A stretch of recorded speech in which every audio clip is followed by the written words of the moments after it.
It's been 3 years since I first started running this YouTube channel. It's a 3-year anniversary, and I thought it was time to celebrate just a little bit with a slight retrospective of what my thoughts are on this channel. We're going to cover 3 things. One, why did I start a YouTube channel? What did I learn making homemade wine?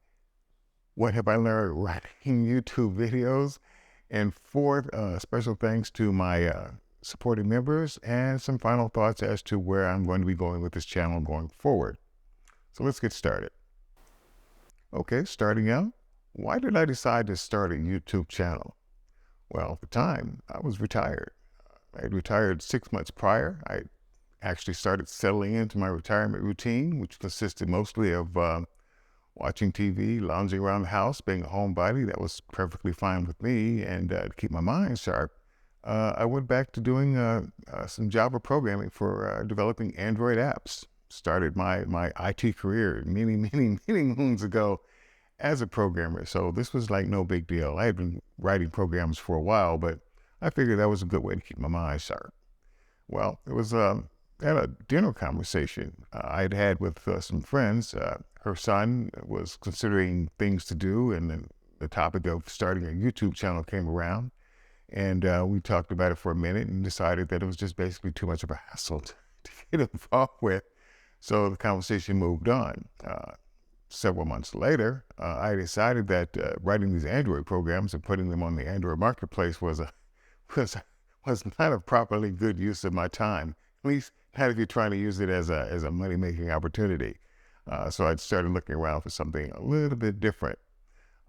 It was at that time that I started thinking about, well, what was my dad doing? And as I recollect, way back when, he'd gotten into the home winemaking habit. He was buying home winemaking kits, and he was making wine that way. And quite honestly, I never really thought much of it. I mean, he would show me what he was doing, but, it was like, and I just went on about my business. So that thought reoccurred to me, and I decided, well, if my dad could do it, I could do it. It can't be that hard. So that was the impetus for me getting involved with starting a YouTube channel and having something to talk about, quite honestly, because being something of an introvert, getting me to talk was was like pulling teeth. I was not a very talkative person. So this was going to be something totally new. Okay, what were some of the things that I learned when I started making homemade wine? Well, one of the first problems that I had to grapple with when I first started making it was, well, how do you make it? Okay, simple as that. And it turned out that it was really just that simple, because all you really needed to make wine was the juice, the container that it came with, and the cap.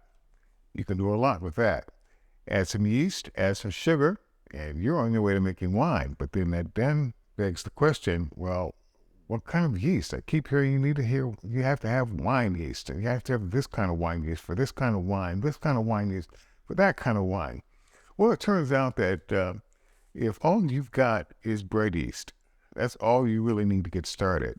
Now, when I got started, I didn't really know what kind of wine yeast was what, so what I did was I just picked one. Okay, this is a Red Star Premier Block. I figured if you got to start somewhere, why not start with that? All I knew about this particular package of wine was that it had a high ABV potential of 18%. And that basically was it. Since then, I've learned with different types or different strains of wine yeast, you can get different characteristics of wine, whether it's high ABV, low ABV, whether it brings out fruity characteristics or slow fermentation time to help bring out more additional flavors. But basically, pick one. That's all I ended up doing. These days, this is a 5-pack Red Star sampler pack. I actually sell these on Amazon these days, and there's a link in the comment section below if you want to give it a shot. But that basically was it. Once I got past the hurdle of what kind of wine these and how much sugar to put in the container to get the process started, those 2 biggest hurdles were done. One of the first things that I ended up doing was to get an airlock. And it was just a simple matter of, vis-a-vis the illustration, of simply drilling a hole in the top of the cap, putting in the airlock, sealing it on both the sides, and that was that. That method lasted me for a couple of months in terms of my first batches of wine. Works quite well.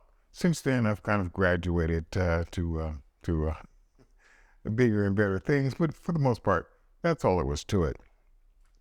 The second biggest thing, or one of the other biggest hurdles that I had to run into, was how long do you have to wait before your juice becomes wine?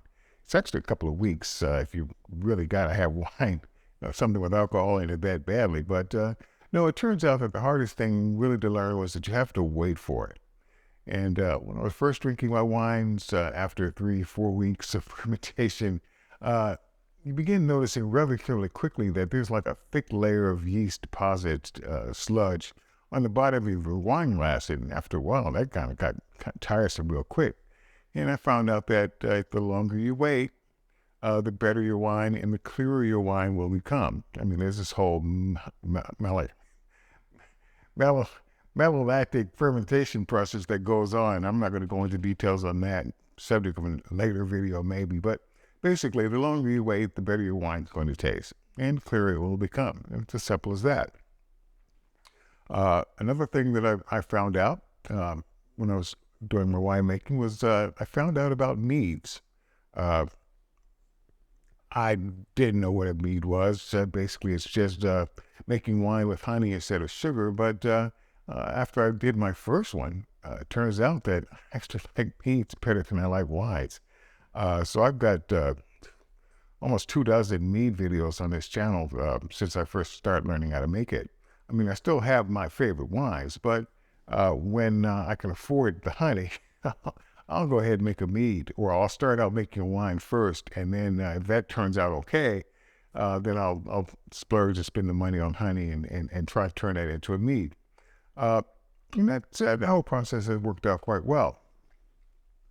Another thing that I've learned in making wines is that you don't really need a lot of additives to your wine.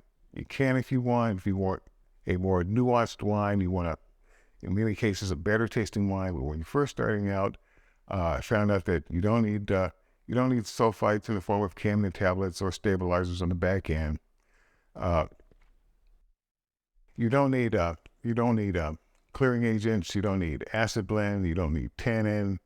You don't need wine filters. There's a lot of things that you really don't need. And some of these things you can get or make yourself, or use natural substitutes, like for instance using black tea for tannin, or using basically thyme as your clearing agent to clear up your wines. Camden tablets or sulfites, you can get away with just simply pasteurization or the initial killing off of the bacteria at the very beginning just by heating it up. I mean, there are a number of different ways that I've learned that can get you around having to go and order things off Amazon or going to your nearest local wine store to purchase winemaking supplies. If you're just starting out and you're not really into all of that, then you really don't need to have all of that. If all you want to do is learn how to make a simple batch of, say, for instance, apple wine, you don't need all of that. Just starting out. As you grow in the hobby and you want to try new things, then yeah, you can go ahead and put those items into play, but you really don't need it. Oh, before I forget, if I had to recommend 4 items for the beginning home winemaker out there that I've learned that can really be very helpful in your winemaking hobby, that would be, first and foremost, getting an airlock. Secondly, getting a food-grade sanitizer, whether it's Starcyn or One Step or whatever, definitely will make life quite a bit easy. The next thing you need is a hydrometer. I don't have one here on the table, but basically, if you want to know how much alcohol your wine is produced, a hydrometer is what you're going to need to find out. Probably this is more of an optional, kind of a highly recommended option, would be to get the use of a racking cane, because periodically I would lift one of these up that has a layer of sediment along the bottom of the container, but I don't want to stir it up because some of these do need to be racked. And again, the process of racking is just simply transferring the content of one container into another. And the purpose of doing that is to get it off of the dead yeast that's sitting along the bottom of your carboy, and to help in the process of clarifying it. Racking cane makes that makes it a whole lot easier because you can't use a funnel, or you can't just pour it into another container directly, because you'll introduce oxygen, and that pretty much will begin the process of ruining your batch of wine. You really don't want to do that. Just thought I'd make mention of that before I forget. Now, moving on. Oh, and one other thing that I've learned about tome winemaking is that you can make wine from practically anything. When I was growing up, I thought wines had to be made from grapes. That was it. You want wine, it's grapes. But it turns out, and I'll pay homage to the Happy Homestead channel for kind of like lighting the way. That's when I learned that you're not limited to grapes at all. I mean, you can make wines from cherries and berries and apples and oranges and grapefruit and beetroot, carrots, corn. You're not limited. And you've seen me make most, if not all of those here on my channel. So again, no, if you like grape wine, and I like a good Zinfandel just as much as the next guy, hey, more power to you. But again, you are not limited to just using grapes to make wine. Okay, so what have I learned making videos on YouTube? Well, to start out, it's fairly straightforward. Basically, you're simply creating a channel under your it's a sub account under your original YouTube account. So the first time going through it, it's a little tricky, but once it's done, it's done. After that, you look around and you see, well, what do I really need to start making YouTube videos? Well, all you really need is your cell phone. Cell phone's got a camera. Cell phone's got a microphone. That's all you really need to get started. And for my first 10 or 12 videos, that's all I really used. The video editing software was a free app that I downloaded on my cell phone, and quite frankly, it worked quite well. But I needed bigger and better things, because the first thing I found out is that audio quality counts. And your cell phone microphone is just not going to be good enough. So I bought a small condenser microphone. It's a wired mic going to my camera. That was a dramatic improvement. I also found out that since these videos take several hours to put together, and if you're depending on natural sunlight, well, you can see changes in the lighting as the sun goes by during the day. So I ended up buying some lights. I already had a tripod. That was from my earlier days of having photography as my hobby. So that worked out quite well. The only things that I've done since then is that I replaced my cell phone with a DSLR camera. It's not an expensive one that allows me to shoot 4K videos. You've seen that for, I think, the last 150 of my videos, the quality of that. The other improvements that I've made, I bought a backdrop, which I use from time to time, and I think one of the bigger improvements that I made was to get a wireless microphone. Okay. I got tired of having to try not to strain on myself because my wire was connected to my camera, or was connected to my cell phone, depending on which one that I was using, or seeing either one on the edge of teetering off the tripod because I was backing way too far, forgetting that I was wired up. So a wireless microphone, I think, is the last real big thing that I'm going to have in the way of equipment for my channel. Location really doesn't matter. You've seen me in my earlier videos do my videos on my what was then my living room sofa. Most of it was done in my dining room. Still using my dining room table as my workbench now here in the home office that I'm currently working in, that I'm sharing with my partner. But for the most part, you really don't need much. Let me just interrupt to say one thing real quick. One of the pieces of equipment that I did purchase was a ring light, this one. Now, it solves certain problems, but it creates certain others, especially if you're wearing glasses, okay? I have to be mindful of that whenever I'm using it, but it does fill the void of having light right in the center of the screen. But I don't know. More on this later. Sorry for that. The next thing that kind of surprised me, I think I alluded to this earlier on, was talking to the camera. Now, I'm used to talking to myself, so it was kind of it wasn't much of a stretch to start talking to a camera. At least I now had an excuse for talking to myself. But that came fairly easy, especially since I don't really like to talk a whole lot anyway. Um, my very first video, to make things simple on myself, was basically just an unboxing video where I was unboxing Blue Demon Fermenter, which was like a birthday gift to myself once my hobby had progressed to the point where I wanted something kind of nice to do my winemaking in. But yeah, that basically was it. I think my channel got lucky in terms of timing because it came out just at the very beginning of the COVID epidemic here in the United States, when people were beginning to be locked down at home. Got nothing better to do. Why not watch YouTube videos? So I think I got an early boost based on that. Um, my channel growth, and I'll put up a chart here from day one, started out with basically nothing. A few friends, a few family members, but basically that was about it. And slowly but surely progressed up to the current subscriber count of just over 23,200 plus, which is not bad for 3 years. I mean, wish it were better, but it's not bad. I'm not complaining at all.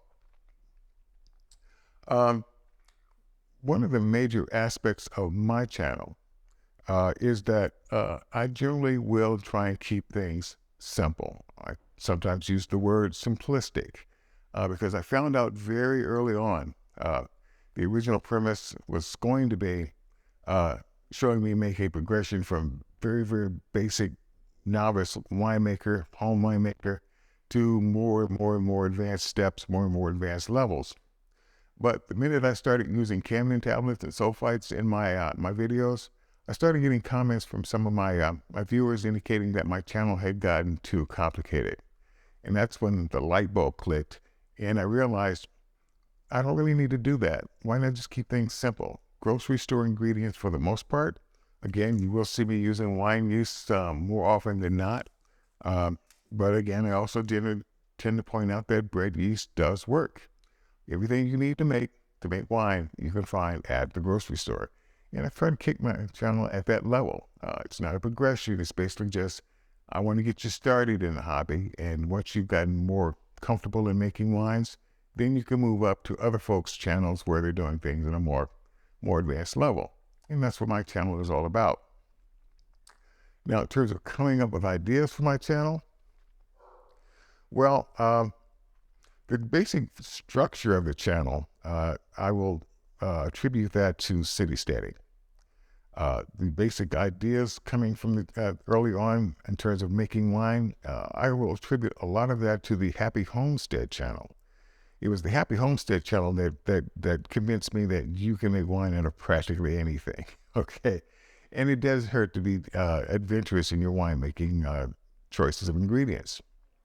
And one of the best pieces of advice that I got when I was first starting on my channel was to be yourself. Don't try and be like some other channel. Just do your own thing. So yeah, that's what you've seen these days. That's basically just me doing my own thing. Can't get any simpler than that. In terms of coming up with ideas for my channel, a lot of the time when I'm coming up with ideas, it's just basically me just, let me see, what can I do now? trying to pull ideas out of the air sort of thing. And because I've got kind of a niche with my winemaking selections where I don't try anything that's too adventurous or too bold. You won't see me making bouchées or anything like that. You sometimes kind of limit yourself to your choice of winemaking ingredients. You do tend to find out from time to time that you really are, even though you're doing it in a slightly different way, you really are making the same wines that many other channels have either made or will make. going forward. So you're just trying to be different in that regard. Sometimes some of the other channels will I'll come up with what I think is a great idea, and I'll start processing the idea in my mind in terms of what I need to do to bring it to fruition. And then I'll look around and I see that one of the other channels has just published a video on that very same topic, and it's kind of like, damn. You can't go ahead and push yours out there, because you don't want to give the appearance that you're just doing what they're doing just because they did it. So sometimes when that does happen, I'll let the project sit on the back burner for a couple of months, and then I'll go ahead and get started on that, just so that I don't step on somebody else's toes. I really don't want to do that if I can avoid it. Another thing that I found out very early on with a channel like mine, because you are basically having to purchase ingredients to make your wines, it costs money. Okay. And then when your channel is not monetized, that money is coming out of your pocket, and there's nothing you can do about it. There were times in which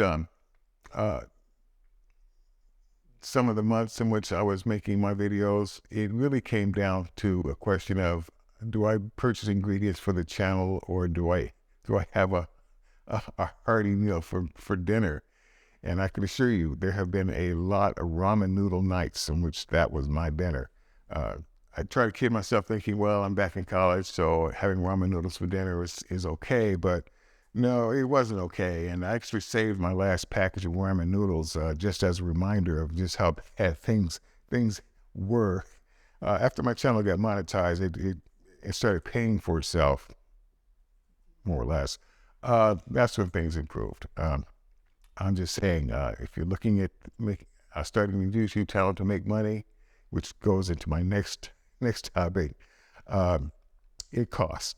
It's going to cost. Whether you're purchasing equipment, if you're software or ingredients, it's going to cost, and you're really not going to make any of that money back. YouTube is going to make money off your videos when you're not monetized. After a change they made where they can now run ads on your videos and don't have to give you a cut. That's not the case for my channel. In terms of ad revenue, I will get 55% of what ads will bring in. YouTube keeps 45%. And they also take a cut off memberships and super chats, super stickers, and that thanks button that they've now incorporated below the videos.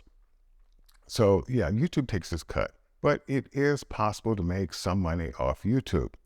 I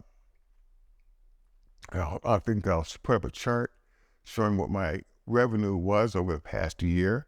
And I could say that if you're counting on YouTube as being a steady stream of income, it can be, but don't make certain bill payments dependent on that stream of income, because it can vary. Last month, January, I ended up making less than January the year before, which is kind of odd, seeing as how, I've got a lot more videos out there that are generating revenue, but I ended up making less than the year before. I strongly believe that the moment they started talking about a recession, that's when the advertisers decided to started reining in their ad budget, and that's when I think me and a few other channels started seeing a drop off in ad revenue. So I'm just saying, if you're looking for this to make your car payments, or you're looking to make this to make your rent payments, well, if you've got a viral video or two, then maybe you can do that. But if you're depending on just ad revenue from some of your videos, don't bet on it. That being said, let me see. What else? Yes. Talking about revenues. When your channel starts bringing in money, revenue, and your channel also has expenses, revenue and expenses, you have basically created a business. Whether you want to call it just a little side hustle, or sole proprietorship, or LLC, or whatever, it became a business. And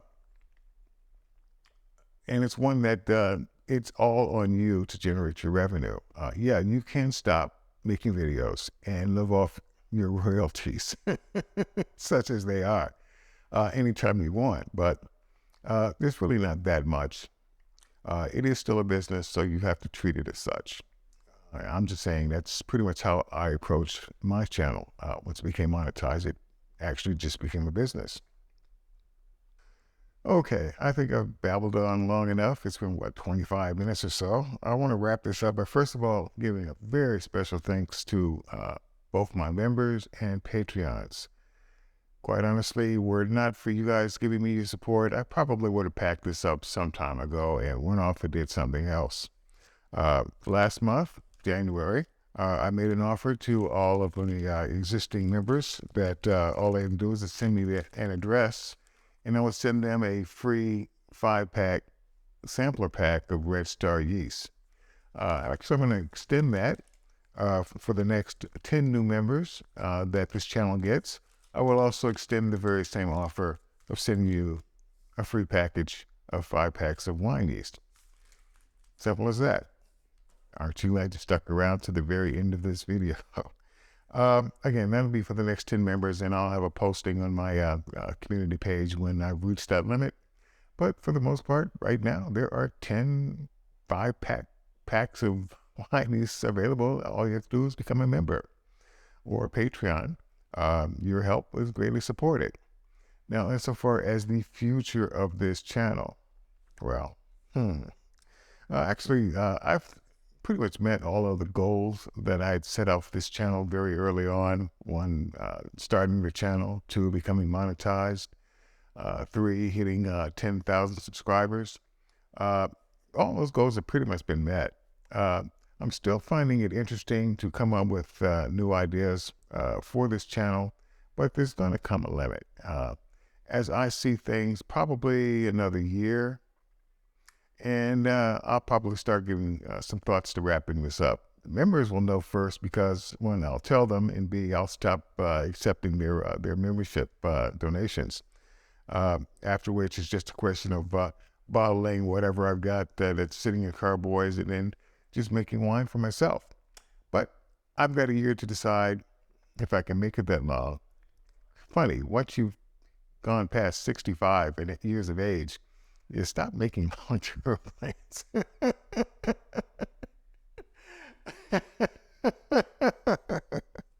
But I'm in good health.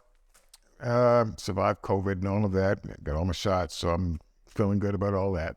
So again, sorry to make this a long video, but hey, 3 years was a long time. I put in a lot of hard effort to making this channel at least the success that it kind of is.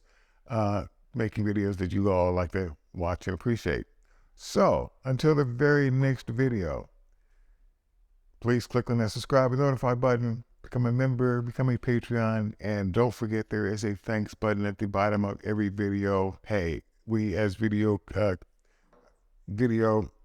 creators, content creators, social influencers, we appreciate that sort of thing, and that's what keeps us going. So until the very next video, hey, cheers.